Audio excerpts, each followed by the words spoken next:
Hello everyone, it's Aidan from Push Square, and today is a very special day in the world of PlayStation because PSVR2 has finally launched globally. I'm still anxiously waiting on mine arriving in the post, but our site editor Sammy Barker has been playing this thing for the past couple of weeks. Now you can of course check out Sammy's full review over on the Push Square website, but for those looking for those immediate reactions, let's get right into it. So first of all, thanks for joining us, Sammy. Thanks for having me. So, I think we all know what the answer to this will be, but is the PSVR 2 better than the original PSVR? Has it all been worth the wait?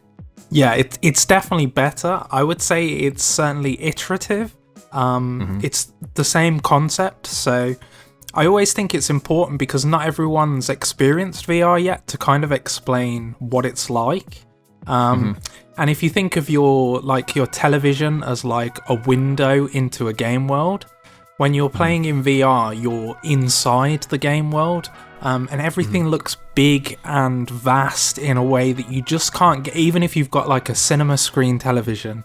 It's just not the same because the whole game world is all around you. So yeah, PSVR 2 massively improves on the original. Just the basic stuff like the visuals are clearer, the resolution is higher, the colours are more vibrant because it's got a HDR panel, so you get, much deeper blacks and much brighter whites as well.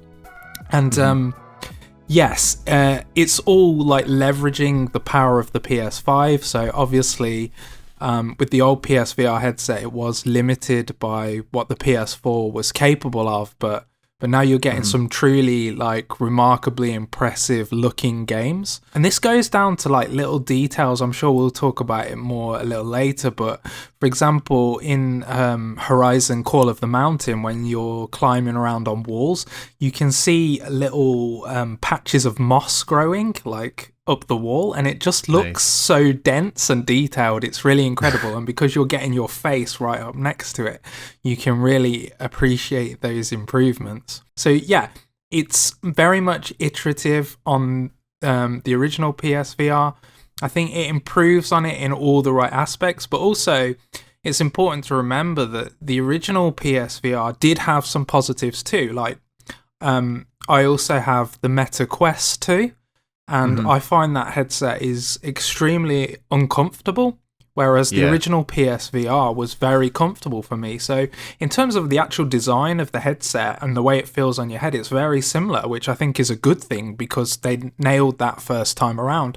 So I think they really took feedback for what was bad about the original and improved on all those aspects without losing what was good about the original as well. So I've been very impressed so far.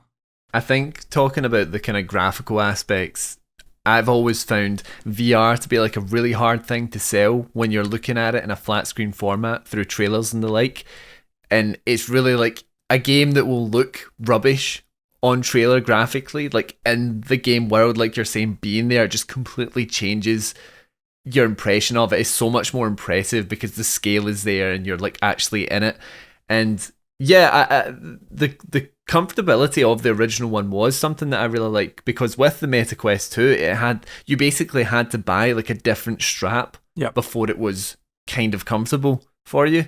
Yeah. So I'm glad to see that it's here. I've heard that it's like a lot lighter, for example. Like, are there other things then that are maybe not the hallmark sales pitch items, the unique selling points there that maybe haven't been mentioned that you were quite impressed with? Yeah, I think the other thing is anyone who's owned the original PSVR will remember the nightmare setup scenario with all the numbered cables and all the different parts. And I mean, it is kind of a first world problem in that, oh no, I have this expensive piece of tech and I have to set it up. But it was a problem, right? You ended up with a spaghetti of cables. I had the original model, which didn't allow you to do HDR on your TV, so you'd have to unplug everything and then plug everything back in. And it sounds silly, but it really put me off playing it by the end, and I just didn't even want to set it up. With this new one, you've still got a cable, but the setup is just so simple. You just plug it in the front of the PS5. They literally even put the port on the front of the PS5, so you don't even need to fiddle around the back of the console. You know, you just plug it in the front, and that's it. There is still some finicky aspects to it because, you know, you've got your headset on and you need to grab your controllers, but they've added the pass-through mode, which basically lets you see a video feed of your surroundings, so you can easily, you know, grab your controllers. I don't think the cable is a big problem. I understand why some people are maybe critical of this because they're used to maybe the MetaQuest 2, which is obviously a completely wireless headset. But I think the advantage you get is obviously it's leaning on the power of the PS5.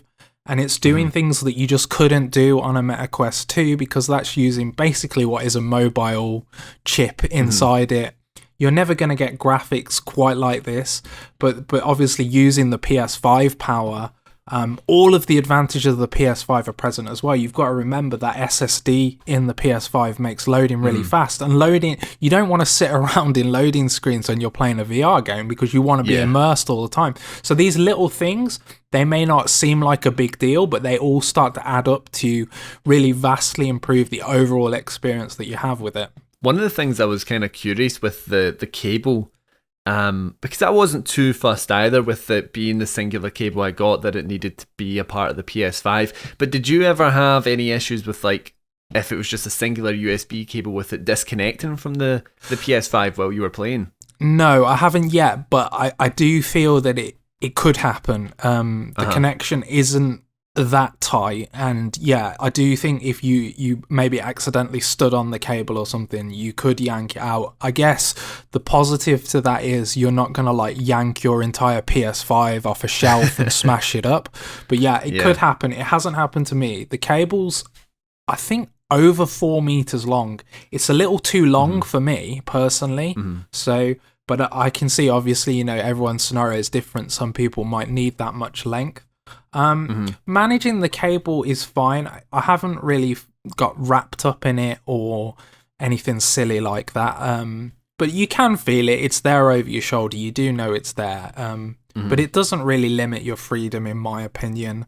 I personally am fine with it, but I do see how that's maybe one of the negatives of it. But again, I don't think it would be as impressive without the cable because you just wouldn't be able to use the PS5's power like it is. And so I think they just had to make a trade-off, and this is the conclusion they came to at the moment anyway. This is where the tech is at, right? So you've probably played a couple of different games. Has there been one that's been like the big standout for you? Well, the main one I've played is obviously Horizon Call of the Mountain, which is the big launched game. It's kind of their tentpole title that they're kind of putting all their marketing focus on. And I thought this was a good game.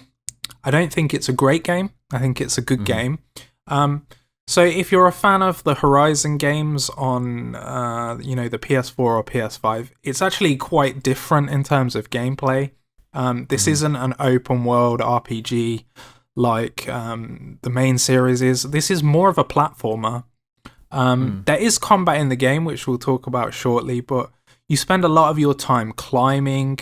You climb up big walls. You're climbing mountains literally, and I think the game does a really impressive job of showing you the sense of scale. There are always things off in the horizon that you can see that are very big, and it won't shock many people to learn that you eventually climb those things later in the game. So it's surprisingly physical. You're obviously not having to deal with your body weight like you would if you were a real world climber, but you constantly got your arms in the air, and it does get quite tiring. But I enjoy that aspect of it. I like the physical aspect of it, and there are some moments in the game that I think if this was a flat screen, traditional game, they wouldn't be that remarkable, but because you're in VR, they become really memorable and noteworthy. For example, there are an enemy called Watchers in the Horizon universe, which are basically little grunts. They're not the strongest of enemies, but they'll basically search for you with a little light beam coming out of their head. and you have to climb across this kind of chasm, these walls, while they're searching for you. So you can only move when they're not looking, and then you need to like leg it when they turn their backs to you. So I think this kind of sequence would be really unimpressive on a traditional TV. You know, it's just a standard sort of stealth sequence. But because you're physically there and it feels like they're physically looking for you, it becomes something much more impressive in VR. And I think that's one of the things about VR in general, is it can take these quite bland aspects of a game and turn them into something else. So one thing they do in Call of the Mountain a lot is like they'll litter the environment with like musical instruments or a paintbrush, and of course all of these things are fully interactive in virtual reality. So you pick up a tambourine and you can start bashing it and making a sound, or you can paint on the walls and stuff. And all these little gimmicks really heighten like the sense of immersion and make you feel like you're in a real place.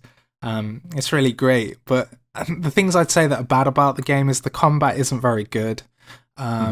Because of the scale of the enemies you're fighting, which is very big and very, very impressive, obviously, but because of the scale, they kind of lock you to a kind of ring.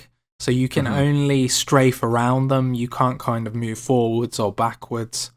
And I found this not great. The combat, it felt like the enemies were like real bullet sponges. And it's got that same mechanic as the Horizon games where you need to target weak spots and take off their armor.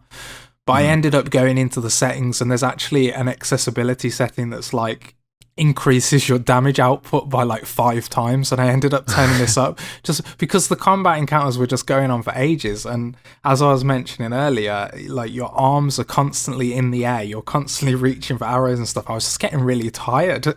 so yeah, I think that's a weak point. I also think the story is not very good. If you're not sort of invested in the Horizon games, you won't have a clue what's going on, and they don't take any time to kind of catch you up on what these things are. But I don't think it really matters. You're just a guy climbing lots of mountains, basically. Yeah. And that's that, yeah. It does also use eye tracking for the menus, which is, you know, is really interesting. This is a new feature they've added to VR2, so you can kind of look at the icons you want to select. It's a minor thing, it's not really used in the gameplay much, it's only for the menus, but yeah, it's quite amazing how well that works, and I can see in the future more developers will take more interesting advantage of this. Have you managed to play GT7 yet? Haven't tried GT7 yet. That'll be sort of tonight's thing. But I've played lots of other games. I've played the Kayak VR game. Very beautiful game. Very difficult. If you don't know how to kayak, you're gonna have to learn quick because it does require those real physical motions. But there's a really cool tutorial where you're kind of in a swimming pool and you can kind of take your time and learn all the techniques of how you steer the boat, and then you can go out into like Norway, I think Australia, Antarctica, and yeah, I kind of spent a few minutes just sitting in the middle of the ocean looking at the views, and that was a very different experience to Call of the Mountain, which is obviously quite an action and adventure game. This felt just more relaxed. I've played what else have I played? I've played the Star Wars game, Tales from the Galaxy's Edge. I didn't really enjoy this one. I felt like... See, this is the thing, right? A lot of the launch games are all... They're not all, but there are a lot of either upgraded PSVR1 games or there's ports from the Meta Quest. And I do, to be fair to the developers of the Star Wars game, I do think they've done a lot of work to integrate the new Sense controllers with... they've got the haptic feedback and the adaptive triggers of the DualSense, so... they've added all like unique texture to all the weapons. Even when enemies shoot at you, the headset itself vibrates, so it feels like you're actually getting shot. What else have I played? I've played. There's an American football game called 2MD, which Oh stands yeah, yeah. for 2 minute drill. So this is very arcadey. You've got just 2 minutes to get a touchdown. It's very fun. The graphics are not anything to shout about, but it's quite charming. And I think the main thing there is like the mechanic of throwing the ball just feels really, really good. Like I say, it is quite arcadey, but it feels like you've got full control over where you're placing the ball. If you miss a pass, that's on you. That's not because the motion controllers didn't work or anything like that. Yeah. So it feels really good when you hit those passes and you get a good score, and you move on to the next round. And I think some of these like shorter form experiences, I know you get a lot of comments of people say, oh, I'm looking for like an 80-hour RPG on virtual reality. Personally, I think it suits smaller arcadey games a little bit better because the technology is quite intense. You still are going to get some motion sickness. You still are going to get a little headache occasionally, depending on the game and depending on what you're doing in the game. And it's also a very subjective thing, I think. It affects everyone differently, but it is intense. It's more intense than kicking back on a sofa and looking at your TV. It just is by its very nature. So I think games like 2MD, they give you that kind of short burst fun, and you can play it for sort of 30 minutes and have a great time and then take it back off again. Yeah, that's always how VR has been for me, to be honest. I never saw it as like as a substitute. Although you do have the games there, like No Man's Sky's coming, so like if you wanted to. But yeah, again for me it's like 30 minutes, maybe an hour. Yeah. And then time I think to move that's on. what's key, right? Is having that mixture and that variety of experiences. And like you say, the bigger games are there, Resident Evil Village as well. So there will be those games for people who want them. But there's also the smaller, shorter form stuff as well. I played a bit of Pistol Whip, which is a game I personally hadn't played before. That's also incredibly good fun. I couldn't comment on how it improves on previous versions, but I will say they use the headset haptic feedback when a bullet goes past your face, and you can kind of feel it coming past your eyes and stuff, and that's really cool.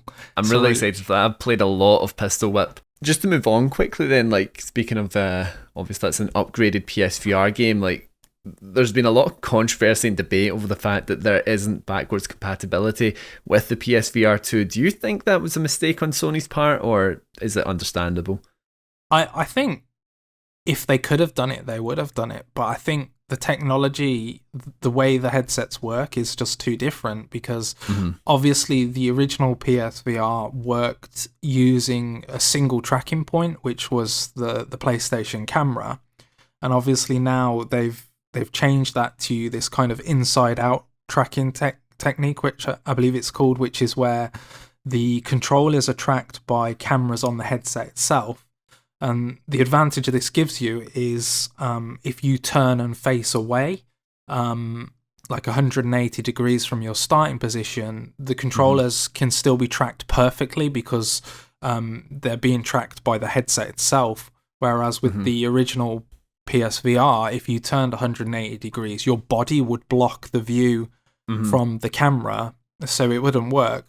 I don't know whether they could have made this work. My guess is that the technology is too different to have successfully come up with a universal backwards compatibility solution. You've got to remember the controls are also different. The PS Move had different buttons to the new Sense controllers. So I think my guess is they had to go down this path of ports. And some developers are offering free upgrades. I would have liked to have seen Sony get a little more involved with these free upgrades. I don't think they've announced anything that was a PSVR game that they've upgraded. So like you mentioned Blood and Truth, that would have been a great one they could have brought over. Astro's Playroom would have been Astro Rescue Mission, was it called? That would have been another good one they could have ported. But I don't think it was a mistake. I just think it's I give them the benefit of the doubt, and I just think it's a technology issue.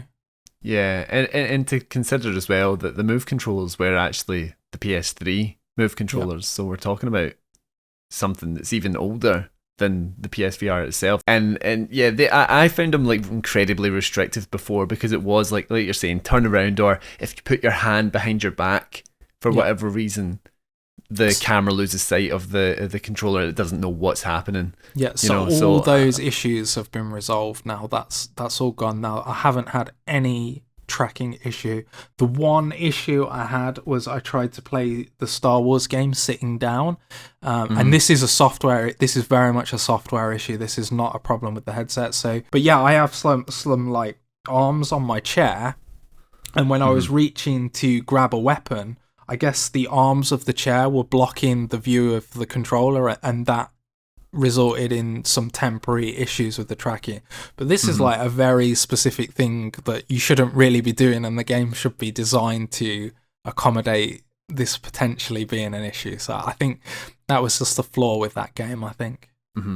So do you think then the tech issues that they've improved upon here, like, is this headset set up for the next, say, 5 years for the PSVR2 before we maybe get the PSVR3? Do you think it's the tech's there to build and improve and expand? It's hard to imagine, because obviously you would expect there will be a MetaQuest 3 at some point, but because of the direction they're going with, it's sort of all built into the headset, I can't really see how they're gonna surpass this in sort of 5 years anyway, because they need to build all the technology into.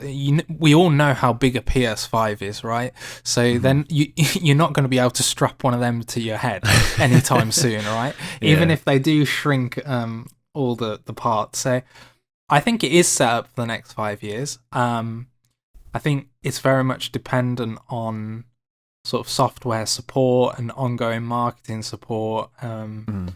Sony does have a history of being a little weird with their peripherals and their accessories, but I think I would say the original PSVR was an exception to that, because we still had games coming out for the original PSVR, even as recently as like the end of last year, the beginning of this year. So clearly, developers continue to support it. It found a niche. So I think as long as they can get it into people's homes and studios continue to make games for it, it's going to have a pretty long and successful life. But it does bring into kind of focus the price point, which I really struggled with this, because I genuinely don't think it's overpriced. I think what you get is worth the money. The problem is, at this time, with the way sort of things are, the price of food and everything, can people afford that price even if it is justified? And that's like a really tricky thing for them to have to solve. It almost feels like they've been unlucky. Like, the product's ready to go, the product's great, but maybe, and people want it, I think, but can they afford it? And that, that's sort of the big problem for it, I think. I do think the price is right. They had to include the controllers, which won't be cheap either, by the way. So that puts everyone on sort of the same playing field. But yeah, it is pricey. It is very expensive. And is the software there at launch to justify the price? I would say there is a lot of games and a lot of good games, and I think like we've both alluded to Gran Turismo, we've both alluded to Resident Evil Village. It's really cool that those big games that a lot of people already own are getting updated for free to add in support for it. So you've already got like, a lot of people already have those games. They've already got 2 cool launch games there, right? Before spending anything else. But like we also said, there's a lot of ports, there's a lot of upgraded versions of older games, which are good games, but I think I would have liked to have seen some more new stuff at launch. But I don't think you can criticize it too much. I think there's over 40 games. There's something for everyone, so yeah, but it's just that price point. I gotta say, I agree with you with the price point. I think as well, considering that we are getting like pretty much the high end of VR tech. I've seen a lot of people in the comments saying, if you don't have a PS5, you have to buy the PS5 and then you have to buy this, and it's going to cost you £1,000 to just get the tech. And I get that perspective, like it is expensive from that end, but at the same time, looking at your alternatives, the MetaQuest has just recently, within the last year or so, increased its prices. So if you were to get a 256 gig version of that, then you're paying like £500 for that headset. And of course, it's also limited to the types of games you can play, because if you're really talking about those high-end PC VR stuff, you then have to have a £1,000 plus PC to really get the most out of your MetaQuest. So I think it's been a little unfair in some ways with the price. Obviously, it is expensive, but when you look at the other options in the market, I think it's great value for money, at least from obviously the outside perspective. I've not actually touched it yet, but yeah, I think it's just a hard pill to swallow for some. Yeah, I think you're bang on. It's cutting edge. It's the best headset on the market by far. There's no debate about that. And like you just said, like when you compare it to the MetaQuest, or you compare it to like a PC based one, the price is pretty reasonable. It's just, can people get over that hurdle? Do they see the software available to want to spend that much on what is, I mean, all gaming is a luxury, but this is like a luxury of a luxury, right? So I think that's the challenge, but I don't think there's much more they could have done there. I think it is cutting edge, and I don't think it's overpriced at all. You definitely get what you pay for, and like we've just said, it's by far the best headset you can buy at the moment. Maybe something will come out in the next few years that surpasses it, but right now this is cutting edge. This is the best of the best. So on that note, then, let's say like you've got the two different perspectives of someone that's never played VR and someone that has, with like say the MetaQuest or the PSVR. Do you recommend this to either of those players? Well, I think if you've never played VR before and you try this, I just really struggle to see anyone coming away unimpressed with it. I think anybody that tries it will just be blown away by it. Because even with the PSVR 1, that blew me away at the time.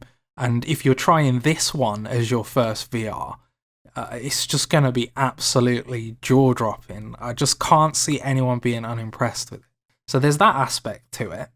I think if you've owned a VR headset before and enjoyed it, you should definitely be keeping an eye on it, because it's that same experience as you've had maybe on a MetaQuest, maybe on the original PSVR. It's a similar experience, but just like elevated to a whole new level.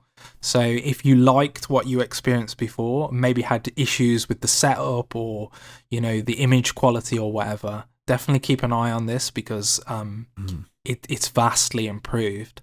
Do I recommend it? I do recommend it, but it comes with that caveat of, can you afford it?